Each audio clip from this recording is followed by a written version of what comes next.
Good morning, everyone, and welcome to the session on mitigation and adaptation opportunities, the perspectives for WASH sector guidelines, experiences, and donorships convened by BORDA, GIZ, Viva, Agua, SEI, Hamburg Wasser, and WaterWorx.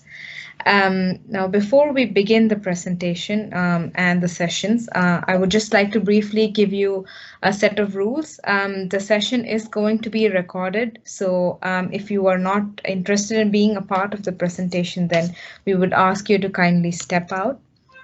And the recordings will be made available after the session on the GIZ website or the app for the week. And kindly turn your cameras off if you're not presenting or you're not a part of the presenters. And please mute your microphones when you're not talking in order to avoid background noise. Now, Martin from GIZ will explain how to use the Wassembly tool that we would have during the session.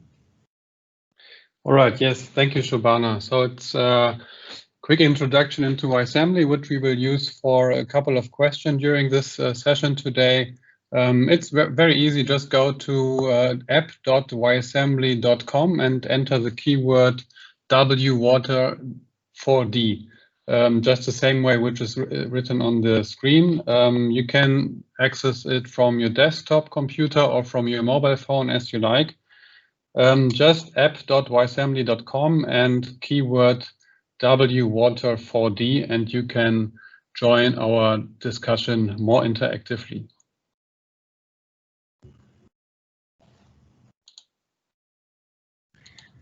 So just to briefly introduce the session, we all know that water and sanitation services can contribute to climate mitigation and adaptation measures. And hence there exists a strong relationship between climate, energy, water, and sanitation sectors. So this nexus has to be strengthened in order to achieve our SDG goals and to collaborate under SDG 17. So this session would explore the collaboration between different sectors and the potential it gives. As you see on slide currently, this is the collaboration wheel that exists between SDG 6, 7, and 13 on various levels. It is not only applicable at a cross-sectoral level, but also connects different multi-stakeholders like the government and other stakeholders who are responsible for implementing services, and also at a multi-level collaboration. We're talking about international collaboration, regional, local collaboration, and neighborhood collaboration. So at all these levels, if the collaboration is implemented keeping in mind principles like creation of values and creation of ownership and transparency, mutual trust, and equal participation between the different sectors, then the collaboration between different sectors can be realized. And here specifically, we're talking about water and sanitation provision, access to clean energy, and thereby mitigating climate change effects or adapting towards it. So now during the session, we will explore some collaboration initiatives touching upon the cross cooperation between different SDGs and the partnerships as said under SDG 17. So with collaborations, it is clear that we can achieve common targets, which means we also help promote achievement of SDG 17, that is the partnership between different goals. Now you could all go to the Wassembly tool, that is, you see the link at the bottom, app.wassembly.com, and you enter the code WaterWorx. And then you would be able to answer the question.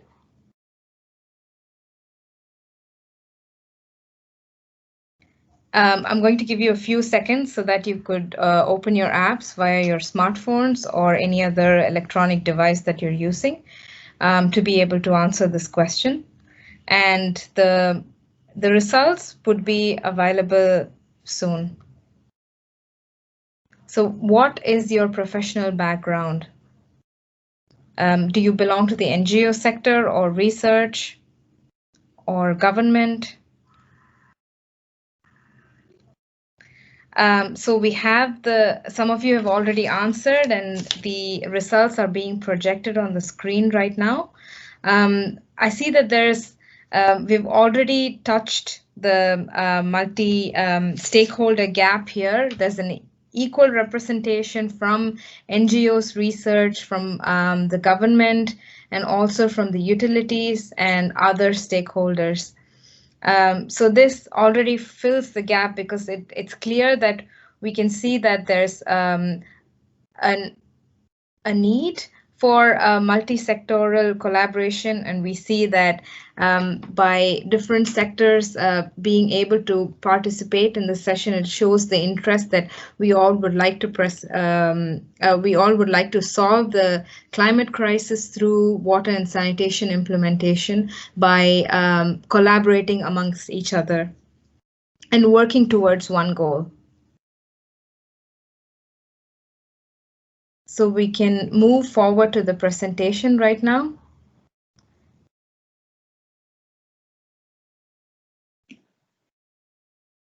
There's a second question in the tool as well. So what is your focal country or region of work? So you can type which country you work in, or what are the countries that you're interested in.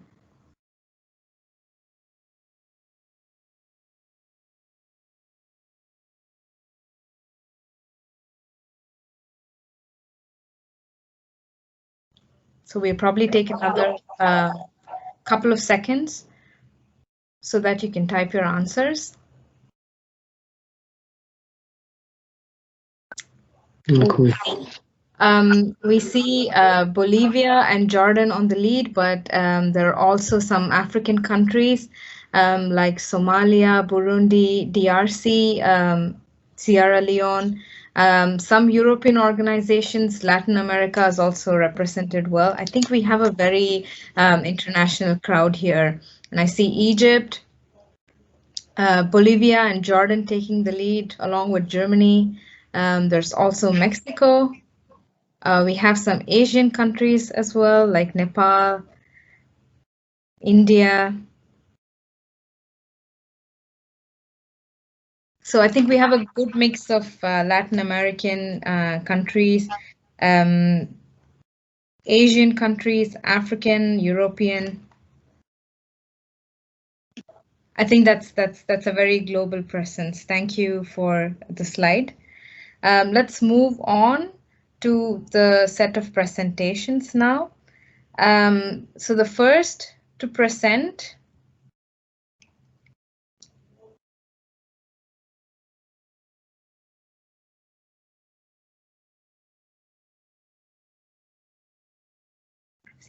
So the first to present would be Thorsten Reckert-Zügel from BORDA on the Susanna paper, Opportunities for Sustainable Sanitation and Climate Action, Mitigation and Adaptation Opportunities. So Thorsten is the regional advisor for West and Central Asia in BORDA Bremen, and he has been working in the field of international development for over 20 years as a technical and strategic advisor on several various WASH-related projects on climate, energy, and reconstruction. So over to you.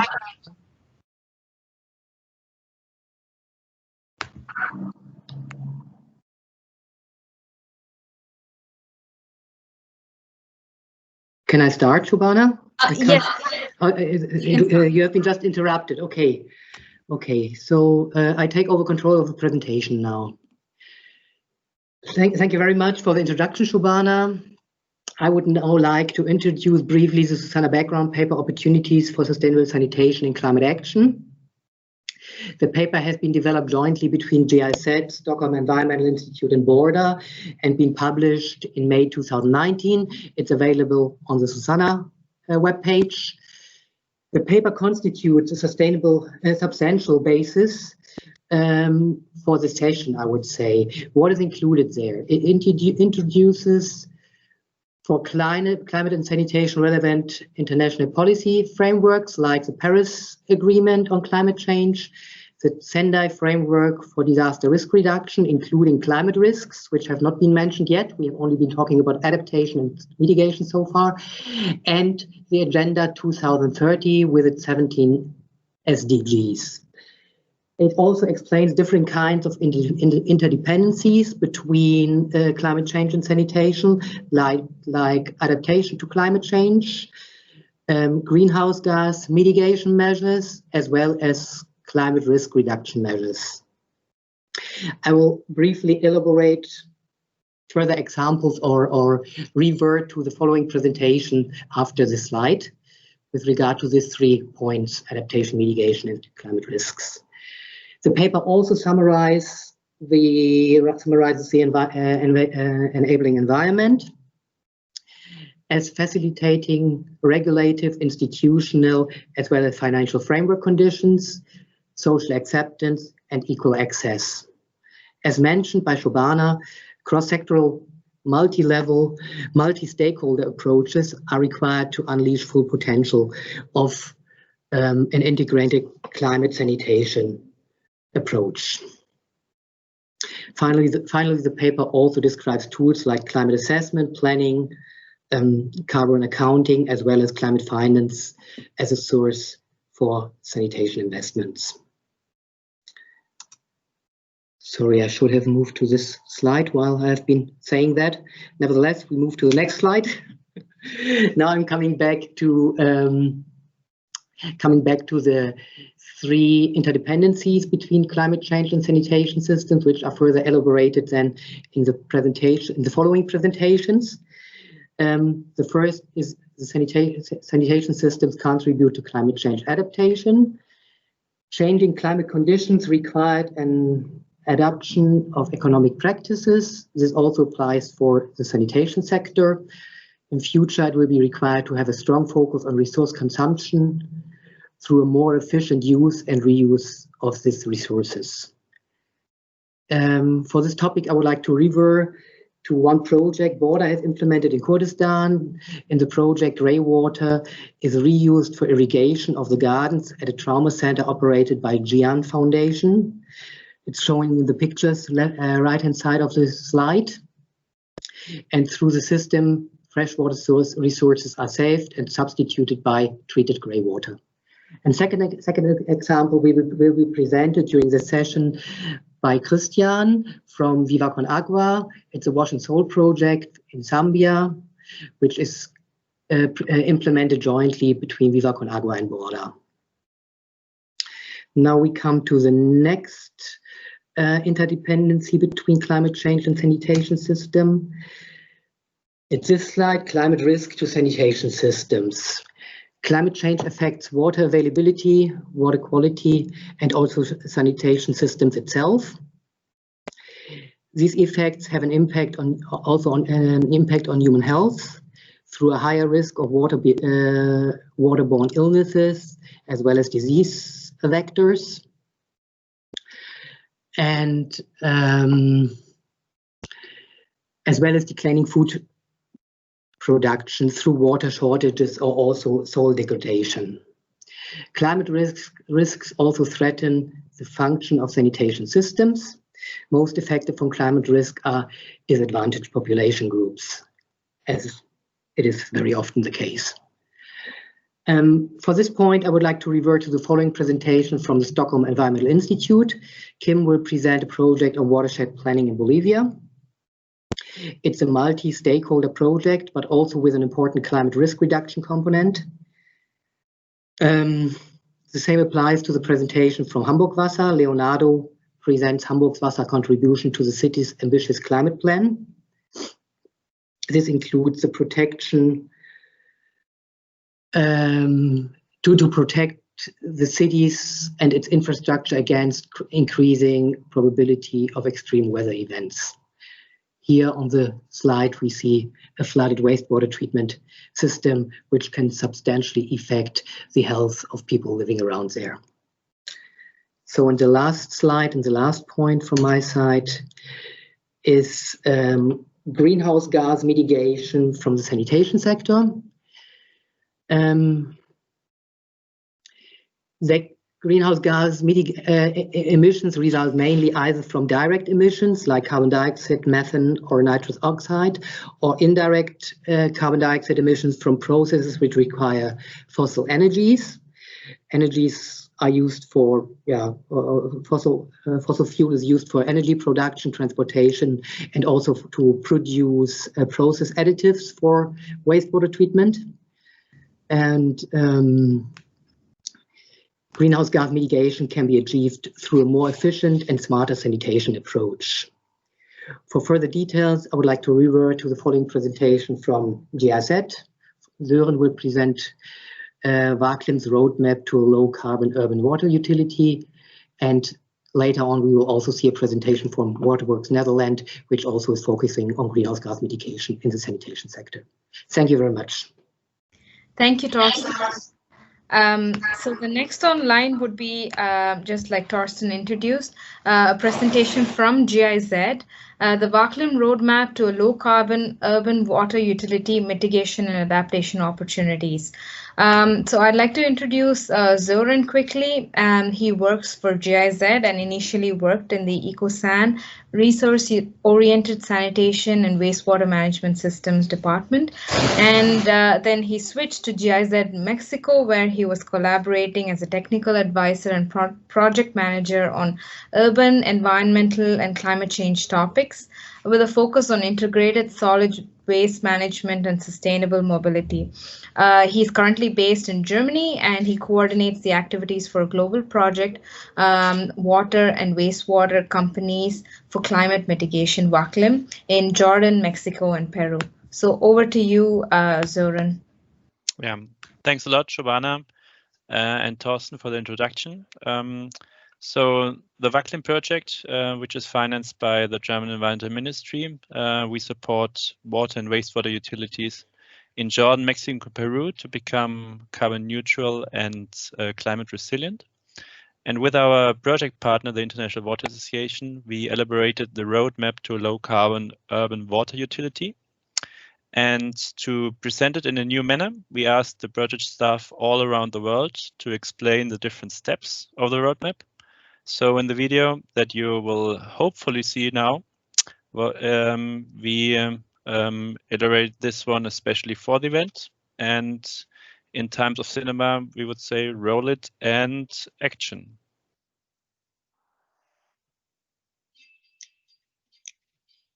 Climate change directly impacts the availability and quality of water supplies, disrupting the urban water cycle. Therefore, water and wastewater utilities need to find ways to cope with the effects posed by climate change. At the same time, they are also contributing to global greenhouse gas emissions through energy consumption, as well as nitrous oxide and methane emissions coming from wastewater treatment processes. The roadmap to a low-carbon urban water utility turns challenges into opportunities through 5 iterative steps towards implementing change. The specific added value of the roadmap is the focus on GHG mitigation in utilities. The first step is to motivate action. Urban water utilities have urgent demands for improving and increasing service delivery and infrastructure. Oftentimes, however, carbon neutrality is not amongst the top priorities. This roadmap provides a smart approach where service improvement measures can also lead to reduced carbon footprint, decreased operational costs, and decreased energy consumption. Understanding all of this is key to motivating action. The International Water Association is actively driving change through the recently launched Climate Smart Utilities Initiative. Here, we promote dialogue through a focused community of practice for utilities across the globe. We also provide an online knowledge platform with essential resources to support utilities on their climate smart journey. Now, let's head over to Mexico to learn about Step 2. The second step is assess your system. This step helps to understand where the greenhouse gas emissions come from. For this purpose, WaCCliM developed the Energy Performance and Carbon Emission Assessment and Monitoring Tool, more commonly known as ECAM. This tool, which was based on the EPCC methodology, helps water and wastewater utilities to evaluate their greenhouse gas emissions at considering the whole water urban cycle, from water abstraction, treatment and distribution to wastewater collection, treatment and discharge. This step allows the utilities to have a good understanding of where they stand regarding their carbon footprint. The third step is to identify opportunities, linking utilities' objectives with promising actions to reduce GHG emissions. Even without the impact of climate change on industry innovation, water utilities are constantly faced with the need to improve services. This drives them forward to take on technological advancements and new strategies not previously used. Operational optimization includes a wide range of actions, such as converting conventional systems to more efficient and smart technologies, which usually lead to improved energy and water efficiency, as well as reduction in GHG emissions. The fourth step is about implementing measures to reduce greenhouse gas emissions. Partners may implement technical solutions, but also create enabling conditions for upscaling them nationwide, such as a clear policy and access to financing. For example, in Peru, the water utility of Cusco has optimized the sludge management at the wastewater treatment plant, avoiding annual emissions by 7,400 tons of carbon dioxide, thus seizing the opportunities of low carbon transformation. The fifth step, monitor success, is about visualizing the impact of the measures implemented. It requires collecting adequate data used with the same tools as for the assessment. Monitoring is used to verify and measure emission reductions after implementation. This is also key to accessing climate financing. In summary, this step determines success of a project over time. Therefore, the roadmap is an iterative process for assessing, identifying, and implementing improvements over and over again. Looking for further opportunities to reduce greenhouse gas emissions in water and wastewater utilities. WaCCliM roadmap is one part of the solution. But if we want a sustainable, climate resilient and low carbon water sector, we need to collaborate. We need collaboration with other initiatives, with developing economies, donors, institutions, and with NGOs.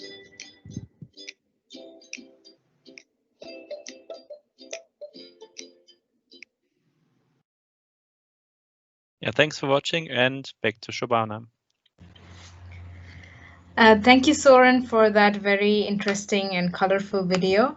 In the interest of time, we will be taking questions only in the after all the presentations have ended. So over to the next presentation that highlights strong stakeholder relationships.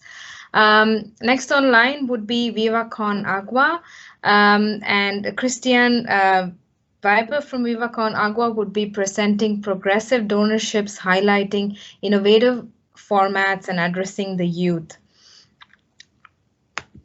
So Christian Viva is the head of water projects and one of the founding members of international network Viva con Agua. I'm sure most of you would have heard about the organization. Since 2005, he has campaigned for human rights to clean drinking water and basic sanitation for all people. So over to you, Christian. Yeah. Thank you, Shobana. Thank you very much for the introduction. And yeah, nice to be here at the Digital Water Week. I take over control now and hope that it will function. Yes, perfect. Okay, Stream for Water is a human right. As you know, activating civil society for global sustainable development in the wash sector is an essential goal for Viva con Agua. Today, I can show you 2 examples of our collaborative projects to mitigate climate change challenges. We are activists. Music, art, and sport are universal languages with which we set impulses for activism. These languages create points of contact and reach people where they joyfully pursue their interests. In this way, we start a process in motion in the course of which sustainable sensitization and networking of the actors is made possible. This year, we had to transform the universal languages from an analog to a digital experience. Due to COVID-19, all the joyful activities like festivals, concerts, volunteer meetings, etc. were cancelled and the related donations dropped. As a progressive fundraiser, we had to invent something new. For the first time, we say history. We launched a 36 hours online festival called Stream for Water, our global platform where we stream all our live events and raise funds for WASH projects. With the funds from the first edition, we supported a project together with our partner Spouts, an Ugandan company founded by young professionals that manufactures and distributes ceramic water filters to provide everyone in Uganda with safe water. Besides fundraising events, we also celebrated the MH Day, where women from the Global South and Global North had a platform to exchange ideas and experiences on MH topics without any feelings of shame or taboo. And additionally, we celebrated the 10th anniversary of the human rights to water and sanitation, together with human rights activists from all over the world. Could you please go to the WaCCliM app again? For those who did not do it for the first time, the instructions are at the bottom portion of the slide. Please open app.waccli.com and enter the code WWater4D. And kindly answer the question, what is the most relevant climate change or environmental change in your work context in one word? What is the most pressing issue that you face with respect to climate change and environmental challenges?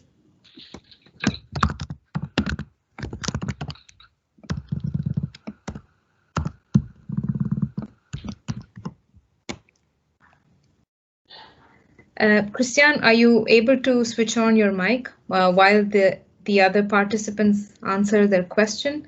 Yeah. Check. Can you see now? Perfect. Yes, yeah. Loud and clear. So once we have the results, we could go back to your presentation. Yeah. Oh, we already see some answers coming. As challenges, most people have identified water as the huge challenge. I'm assuming that this should be access to water supply, and scarcity. I see then this is again related to drought and water scarcity. So this would be one of the biggest effects of climate change. And then we see that there's changes in precipitation patterns, probably lack of resilience, and then soil erosion. Economy is also stated as one of the challenges. Behavior change, intrusion of salt water, salinization of water, willingness of different stakeholders is also stated as a challenge. Cycles, I'm assuming it's the water cycle. But as you can see, scarcity, water, drought remain one of the top challenges. We have to see how we can conserve water as climate change creates more havoc and impacts on our water resources in the future. So back to you, Christian, so you can take control of the presentation and continue. Thanks. Yeah, perfect. Yeah, I'm really sorry for the interruption. Yeah, I think the movie has crashed my presentation for some reasons. I don't know why. Yeah, as I pointed out, we made it. We could double the donations for 2,000 water filters that were distributed to the to households in Kampala city that were most in need for it. And yeah, to point out briefly the business model and how it works at Spouts Water Filter. It's very easy.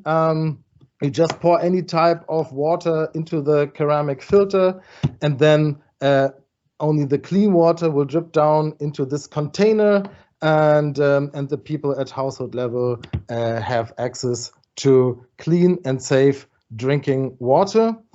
Spouts has ambitious goals. Our partner wants to reach over 4 million people in Uganda and East Africa. And yeah, as you can imagine, the effect goes far beyond clean drinking water, because more water filters means we can protect the climate. Currently, thousands of hectares of forests are destroyed every year for boiling water. We can avoid hundreds of thousands of tons of CO2 emissions through the use of emission-free water purification and the protection of forests. And yeah, only a short glimpse on the impact to date. As you can see where the red cross is marked, yeah, at least 160,000 tons CO2 reduction was possible through spouts of water. Yeah, it's something different, yeah. As Thorsten has mentioned, there is a new collaborative project, and this is called Wash and Soul. We can only reach our goals in cooperation with our partners. Our success will depend on our capability to collaborate, to learn, and exchange with different stakeholders. And we know that lasting change can only be reached with global and local actors. We therefore developed with our longtime partner Soul Bottles a wash project design with which we try to merge the main purposes of both organizations. Basically, Viva con Agua aims to provide basic drinking water, basic sanitation services, and basic hygiene services, wash awareness and knowledge, and wash-related social entrepreneurship. And Soul Bottles, this is a company that manufactures and sells plastic-free bottles to be filled with tap water. Since we started working together, Soul Bottles has sold 1 million bottles and thereby donated 1 million euros for wash projects supported by Viva con Agua. Soul Bottles basically aims to optimize the waste management with a focus on plastics, of course, and the CO2 emission neutrality within a project, and wants to strengthen the female empowerment and social entrepreneurship. We luckily had a lot of applications for this request for proposals, and the decision was not easy. And lastly, we agreed to award the Wash and Soul grant to BORDA Zambia, with whom we are convinced to have a partnership on eye level, seeking mutual learning and empowerment. Yeah, just to dive a little bit deeper into the four focal points of the project. Of course, it's water management, and yeah, that is measured by a small tap water dispensers. And yeah, in addition, a social business opportunity could be the local production of sustainable drinking water storage containers. And the second focal point, of course, is waste management. In addition, waste prevention and disposal programs are important for access to safe drinking water. Only proper disposal ensures a safe environment and protection of the water. And yeah, as I pointed out, climate protection is a very essential part of the project, at best through a reforestation project to secure groundwater resources through vegetation, and the use of solar energy is also conceivable. And last but not least, we aim to give the impulses for a wash-related social business. Microcredits or micro-leasing are promising approaches to which there are already good best practice examples. And the promotion of female entrepreneurship has a priority. And in addition, there is a desire for an exchange of knowledge between Germany and the project area, which should be located especially in the semi-urban area. And yeah, with this collaborative project approach, we want to leverage our networks to increase our impact and effectiveness in the quest to reach SDG 6, actively involving new partners from new sectors, using new methods, and getting out of the silos towards a wider wash systems thinking. And this is the end of my presentation. Thank you very much. Thank you, Christian. Now over to the next presentation. We have an example from Netherlands by WaterWorx. The title is Dutch Water Operator Partnerships, Climate Change Mitigation through CO2 Footprint Reduction. For this, I invite Anke and Kees from WaterWorx. Anke is currently working as the program coordinator for WaterWorx program, and she has been coordinating over 26 projects in 17 countries. Part-time, she's also working as a project officer in Asia for the WaterWorx project in the Mekong Delta, Vietnam, where she lived before the COVID-19 outbreak.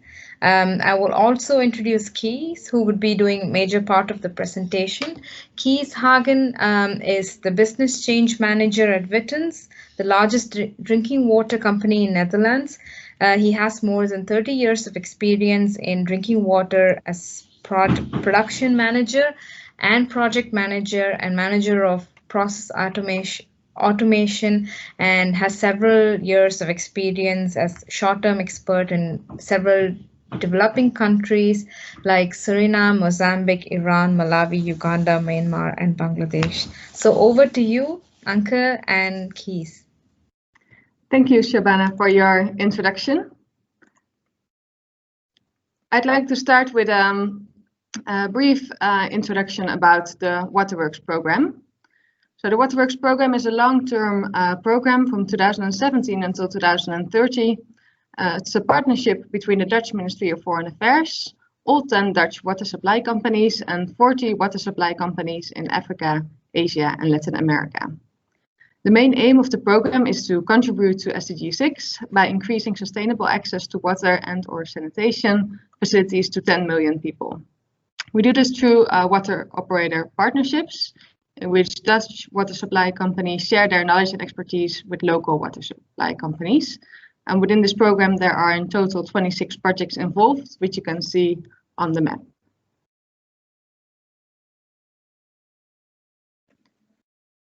One of the projects that's part of the WaterWorx program is the WaterWorx project in Uganda, where VEI collaborates with the National Water and Sewage Corporation in Uganda. And here the main aim of the program is to focus on asset management, to support National Water in their efforts to continuously improve operational performance and investment planning. And in this project, short-term expert Kees Hagen collaborates with his peers to work on energy efficiency. That's my turn. Good afternoon. As you can see, we were able to connect our project to the WaCCliM roadmap. We have been working on energy assessments in northern town in Uganda.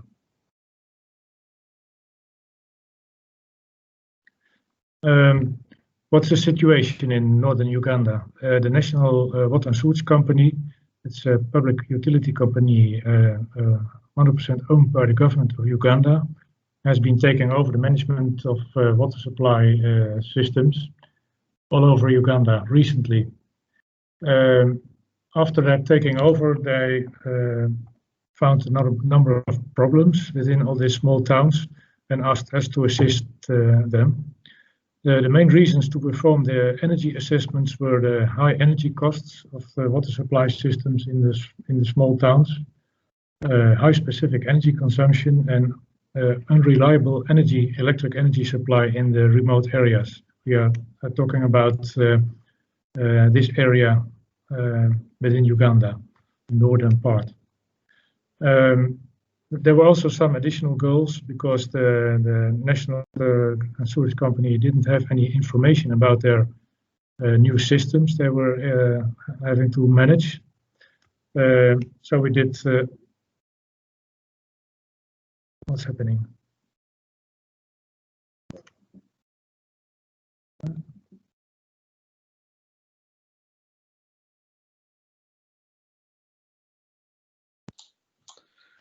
I'm sorry, I heard that some cannot see the presentation. That's why I resetted it, and now you can go ahead. I think you were here. Okay.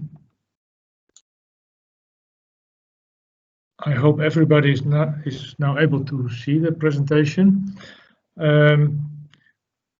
We also had some additional goals in this project. That was assessment of the technical condition of the water supply systems and do an assessment of the technical knowledge of the local staff in the small towns. What was our approach? We performed energy assessments of the water systems in 9 towns in northern Uganda in cooperation with Viva, International, the National Water and Sewage Company, and a local contractor and local engineering company. In the picture at the left, you see our team in one of the systems in the northern towns doing the energy assessment. We did interviews of the local staff. We inspected and mapped the existing water systems and gathered all available data. And we performed the measurements of the water system. One result of energy consumption is shown on the picture on the right below. We reported all this data in prepared data sheets and calculated the energy efficiency of the several systems we assessed. And we prepared the presentations and discussed the results with the local staff.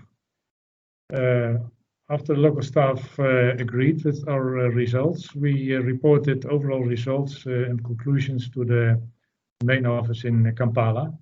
And the National Water Company agreed with our conclusions and with our recommendations. So that was a kickoff for the next part of the program. Here I state some of the main results of the assessments. It was very difficult to get some system data, and when we got data, they were of doubted quality. So we were to rely on our own data we gathered. Measurement of drawdown in boreholes was not always possible. We also saw that the boreholes often were overloaded with a reduction of life cycle as a result. Electrical supply was unreliable. We have seen some electrical solar supply systems, but they were in very bad conditions, for instance by vandalism. Also, the electrical system were very unreliable.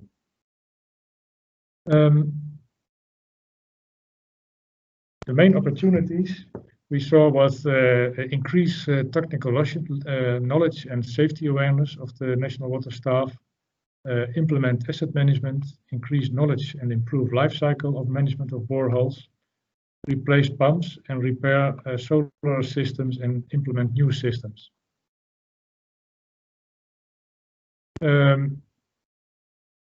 With the implementations, we did a number of training sessions for local staff and staff at the main office. In total, we have trained about 80 employees within the National Water Company. We also executed a technical improvement plan funded by the Uganda National Service Coverage Program and by the Dutch Sustainable Water Fund. We designed and constructed a number of refurbished water systems with solar energy supply. And we assisted in implementing borehole management. Here you see some examples of the implementation. We were gathering and making a map of all the towns and capacities of the water systems managed by the National Water Company. You see a photograph of a solar supply, drinking water supply system, newly built. And you see an example of the asset register of all the boreholes that were available within the company. The next step and last step is the monitoring of the performance. In May this year, an energy assessment of the 9 improved water systems would take place. Because of the COVID-19, this has been postponed. But we have some information about the 4 new solar systems that have been installed. At the left, you see a log of one of these systems. Each of these 4 systems saves around 80 kilowatts of conventional electrical supply. That can be seen as a big success. These new systems also continuously collect data for the management of the borehole. Further evaluation of the other improved systems will take place in the near future, but we expect in the conventional supplied systems a decrease of electric energy supply of at least 20%. Thank you very much. Thank you, Uncle and Keith. Next, we have an example from Bolivia that would be presented by Kim Anderson from Stockholm Environment Institute. The title is The Case of Bolivia, Integrated Wash and Watershed Planning. To introduce Kim, he is a senior expert at the Stockholm Environment Institute and is based in Stockholm. He's an environmental engineer and with expertise in water and sanitation. He has been working on mainstreaming sustainable sanitation and strengthening the links between wash and natural resource management and reuse. So over to you, Kim. Thanks a lot, Shobana, for that introduction. Yes, it's a pleasure for me to present for the Bolivia Watch project, the collaborative and participatory process we are piloting in Bolivia, in which we aim to integrate wash and watershed planning. And I will highlight some of the opportunities this approach can have on climate resilience, but also on social and gender equality. This is an effort led by SCI, but we've been financed by SIDA and the Swedish Embassy in Bolivia. And it's really a joint collaboration effort with many, both local and international partners. And of course, in coordination with the Bolivian Ministry of Environment and Water as well. So Bolivia Watch, just to highlight some of the objectives of Bolivia Watch. As I said, we want to contribute to a more integrated planning of water resource management and wash. But another really important one is to promote poverty alleviation and social gender equality. So this should go hand in hand. And some of the emerging results I will present from this Bolivia case is in the Tupiza River watershed. It's in the very south of the country. And many of you may be aware of the water management sanitation services are a serious challenge in Bolivia. They had an enormous drought in 2016-17 and resulting water supply crisis in various parts of the country. There has also in the Tupiza watershed, there has been repeated floodings in 2019, for example, which hit infrastructure such as the wastewater treatment plant that was actually not functioning during a couple of years. And apart from this, the general baseline situation in the watershed is very deficient when it comes to sanitation, water services, and wastewater management, for example. So why should we integrate wash and watershed planning? Yes, when we look at these processes, they are normally managed in silos, in separate. So if we think of wash investments, they really consider the impact they have. Decisions under these options linked to wash have on a watershed and water resource management on a watershed level. And similarly, decision taken on watershed, they often not consider what impact they will have on individuals, household level, when it comes to wash services, for example. And we think that this integration, if we manage to do that, we can have a better equity in the water distribution, but we can also see and assess the robustness and resilience of wash systems, since we are considering the water balance and flows at a watershed level. But to ensure and promote the resilient water and management planning, we need cross-sectoral dialogues and collaboration that responds to a wide range of uncertainties related to climate and non-climate stressors, that addresses issues from watershed level to household level, in order to avoid marginalization of vulnerable communities and to more directly address and alleviate poverty. And we also need to attract cross-sectoral collaboration by providing and showing and highlighting co-benefits that it has for different sectors and activities. So to do so, at the SCI, we are developing different tools, and we have a toolbox. WEEP is one of the most known one, which are doing watershed planning, and we can calculate water balances, distribution of water. We have on the waste side, we have the revamp tool that estimates values of waste. And we are developing a new tool on wash flows, which I will just highlight a little bit in the next slide. We also have a tool, Empowerment in Wash Index, to look at the gender and social equality dimensions of wash. So just a glimpse of this wash flow tool that we are developing. We can see that it's an interface with this WEEP planning tool, and the idea is to really go down on a household level and actually see how services are on that level. So what you normally don't see in water resource planning is, for example, hygiene facilities or toilet facilities. So that kind of service levels. If we get maybe more interested, we go to the next slide.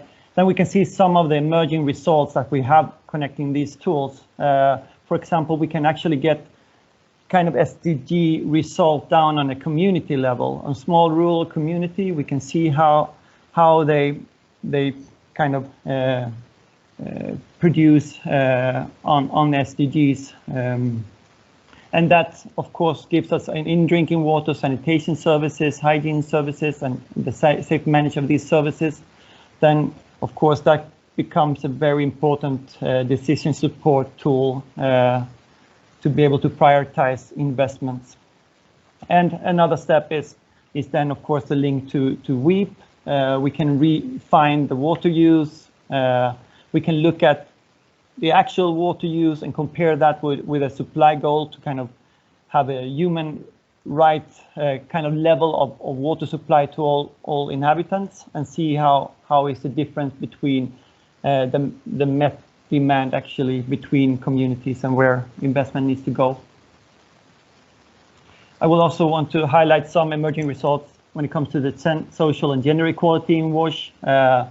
We can just this highlight here in the Tupisa watershed, we can see that participation in water collection, it's actually women that contribute more to water collection. And but interestingly enough, when it comes to decision in water collection and water use, we actually see that women participate to a larger degree in decision making. So that is positive, but still, when we look at who does what, there is still might be some issues that needs to be further explored. We also want to give this information, the data that we collect and process for the watershed, make it available to the communities, to the different groups and actors. So we also try to promote and produce this type of interactive maps where they can actually look at data and understand what happened in their watershed. Finally, I want to just highlight some of the next steps, which is then to of course to apply these tools, but then looking at potential decision strategies for the future. One option would be to continue with the type of wash development that happened in the past, which is quite poor, especially in the rural community.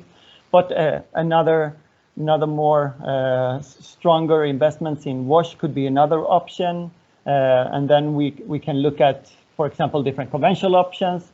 But we could also look at source separation. Here in the photo, we see, for example, a dry toilets have been successfully implemented in other parts of Bolivia. We could think of fecal sludge management and reuse linked to that. And what we want to assess is, of course, the impact with the help of our multiple tools, the impact on water resources and other natural resources, resilience to water scarcity in floods, and as I showed, the impact these new options could have on poverty and gender equality. And we would do so under different climate scenarios to see what's the impact. And we also think of having a wash emergency scenario, like a COVID-19 type of scenario. What does it mean if we start to recommend more hand washing, higher water usage? What impact will that have on water supply in the watershed? So I will stop there. Thanks a lot. Thank Over you, to Kim. Shubhana again. Yeah, thank you, Kim. So as the last presentation for today, we will have an example from Hamburg City. Hamburg's water utility contributions to the city's ambitious climate plan. And this will be presented by Leonardo Straten from Hamburg Wasser. A little about Leonardo. Leonardo Straten is the representative for international cooperation and innovation at Hamburg Wasser. He has an academic background in hydrogeology and 35 years of consulting managerial experience in the water sector, and has also been dealing with several climate change issues. So over to you, Leonardo, very quickly. In the interest of time, I would request you to keep your presentation short. Thank you. Thank you, Shubhana. So my first question is, can everybody hear me? Is that so? Yes. Okay. So I took over, but I don't know how to. Okay, there's it going. Okay, so hello, everybody. First of all, maybe you might think this is kind of an exotic presentation because we have been seeing a lot of international projects and now we're going to Germany. However, I want to remind you, the keynote speaker this morning, he made a very interesting remark. He said that we are facing kind of a new kind of apartheid. We have if we approach carbon neutrality. So in the global north, we have the haves, and the global south, we have the have-nots, and that's kind of a divide that is there, and there's a very different approach. So here we have just an example of what I would say we are the haves, and we have different kinds of approaches, and it might be quite interesting to see that as well. A brief introduction to Hamburg Wasser. We are fully owned by the municipality of Hamburg. We serve about 2 million people. We have about 2,100 employees and a turnover of 850 million euros. It is interesting that we have a freshwater part and a wastewater and drainage part. So this means that in this case, if I refer to the collaboration wheel, we have a collaboration of freshwater and wastewater in one company, and that is not the case, the regular case in Germany. We have a consulting daughter, Consul Agua. They deal with international projects and also with national projects. And we also have green energy daughter, which is Hamburg Energy. So let's go to the Hamburg climate plan. Well, you have to know that this is not a plan that started right now. It started in 2007 with a climate protection concept, and there was a first climate Protection Master Plan in 2013. And you also have to know that this is not just a plan, it is backed up by a law in Germany, or in Hamburg. So it is not just voluntary that what we are doing here, it is mandatory. So you see what is planned of how to reduce the emissions until 2050. And in order to achieve that, this plan follows 4 transformation pathways, and these 4 transformation pathways have numerous action programs. And of course, as you can imagine, again, here we have a lot of collaboration issues, otherwise this would not be possible. Okay, let me go to the next slide. Well, as you can see, we have a female CEO, which is also not the regular case, but in Germany we do, in Hamburg we do have that. And for Hamburg Wasser, we also have an own view. It's not just that we collaborate with the municipality to fulfill the plan. It is also our own point of view that we have to do something about the climate crisis. I think Torsten made some references to this at the beginning, but of course it is our own responsibility. What are we going to do? How are we going to make sure that 2 million people will still be served well in the future when we have changing climate conditions? And that also means that we have a very local mission. So how can we make sure that to ensure our mandate for 2 million people in the metropolitan area? So this is the local perspective of a utility in Hamburg. So let's go to the climate plan. As you can see, we have here quite a holistic approach with a mission statement, with heat transition, mobility transition, climate adaptation, and so on. And this holistic approach is there in this climate plan. And there we have several strategic priorities of how to achieve these climate goals.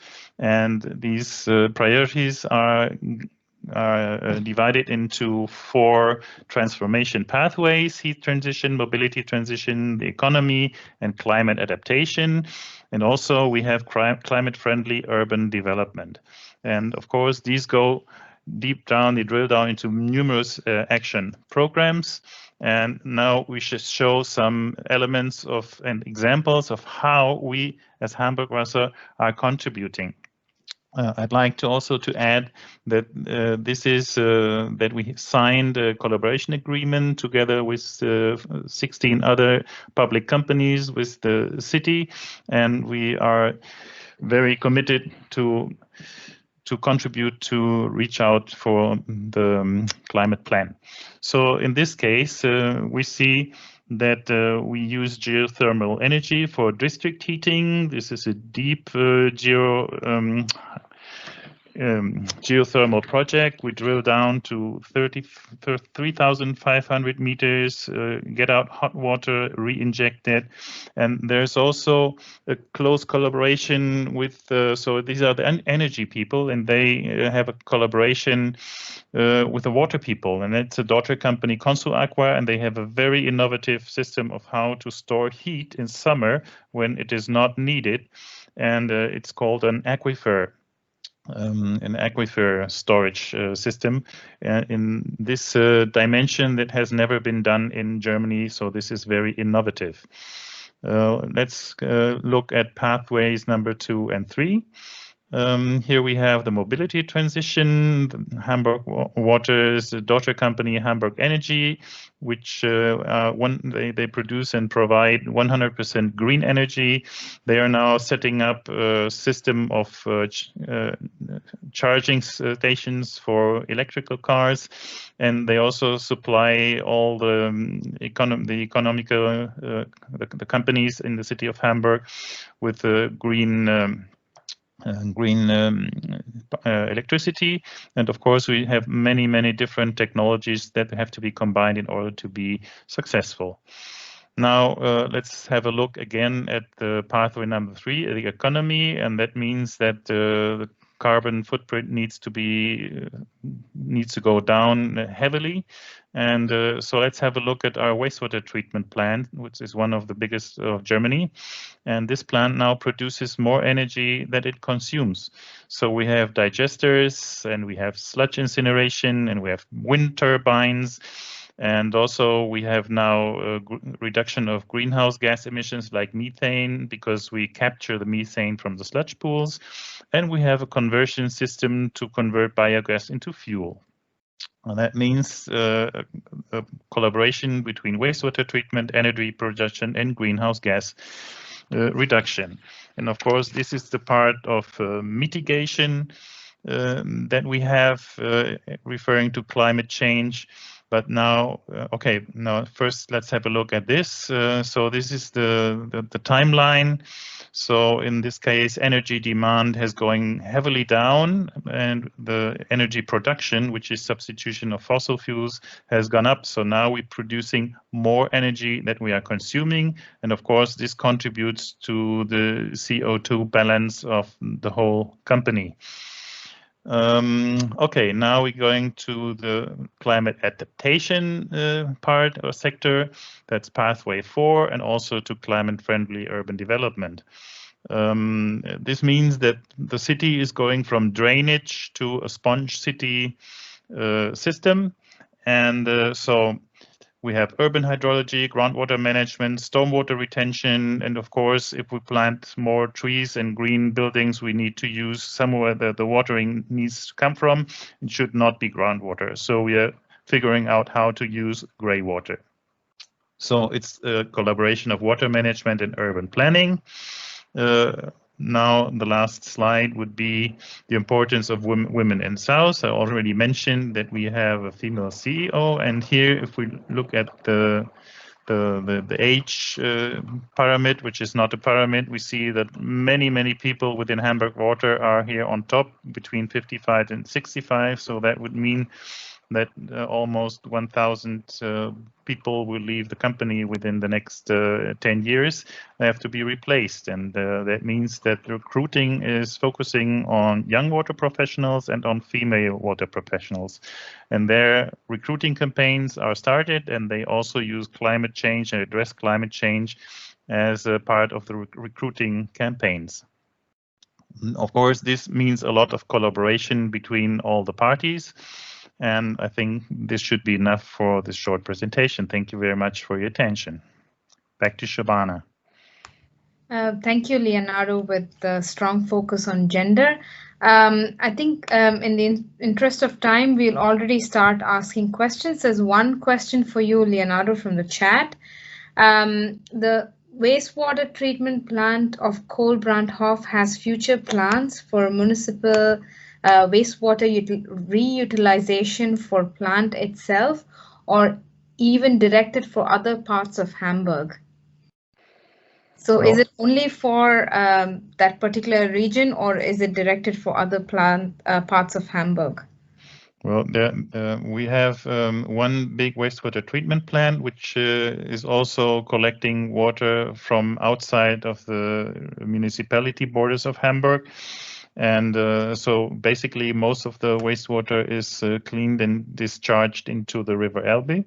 But there are several projects going on how to make a reuse of that. And basically it's an energy system, and plans to figure out how to make a grey water reuse or this kind of things are not focused on this plan. They are focused on other parts of the city. Would we go too far to explain that? I just give an example. It's called the Hamburg water cycle, which is a completely different issue. Thank you, Leonardo. Are there any other questions? I don't see any raised hands. If there are any questions, kindly raise your hands using the 3 dots on the bar. Meanwhile, I would also ask you to answer the last real-time poll that we have in the app, app.wassembly.com, by entering the code WWater4D. What do you think is the most challenging aspect of collaboration that you're facing currently in your work?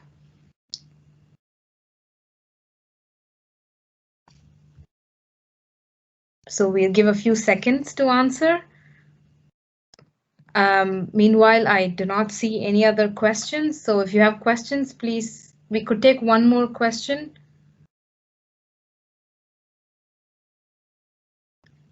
Okay, I see answers coming that people feel that the most challenging aspects of work is politics, and then there's issue of funding. There's not enough funding to collaborate between different sectors, and then there's lack of time. People feel pressured.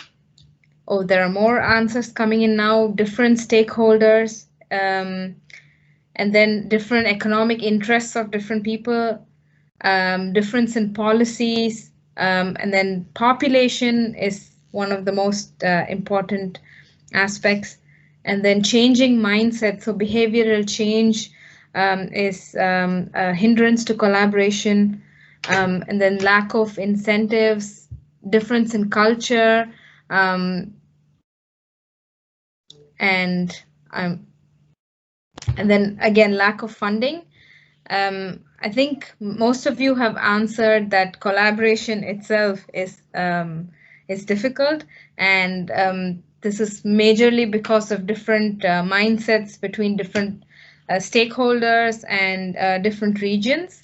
Now, I would go to the next question. What is your comment on grey water reuse with respect to micropollutants?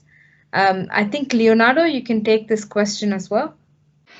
Well, the main issue with the pollutants in Hamburg is now that we turn to microplastics. So I think detergents and other things, this issue has been solved since many years, and the big issue is now microplastics. But I don't think this is an issue that is really affecting grey water use for irrigation of plants. But it's the biggest issue that we are tackling at this moment, how to deal with that. Thanks, Leonardo. I think we will go back to the presentation slide from the WaSCIM tool. I would like to give a quick summary. Thank you for joining the session. Now we've seen that it is really necessary to go out of the silos and break the traditional silos to have successful collaboration. So as the next steps for a strong collaboration to take place, we have to enhance and have more digital communication and foster willingness to have more cross-sectoral projects that span out of your own sector and strengthen regional exchanges and use a universal language approach. And it is seen that by using all these ideas to improve, we can definitely have more collaboration in the sector. Now that we've seen examples, the way forward to achieve SDG 6, 13, and 17 would be to enhance the collaboration via different dimensions and different approaches. In the interest of time, we would not be able to take more questions, but I thank you all for participating. If you're interested in hearing more on climate, I would suggest you to join the session at 4 p.m. today, Achieving Climate Smart Utilities, Digital Tools for Ambition Increase. Thank you all for participating, and I wish you a great day.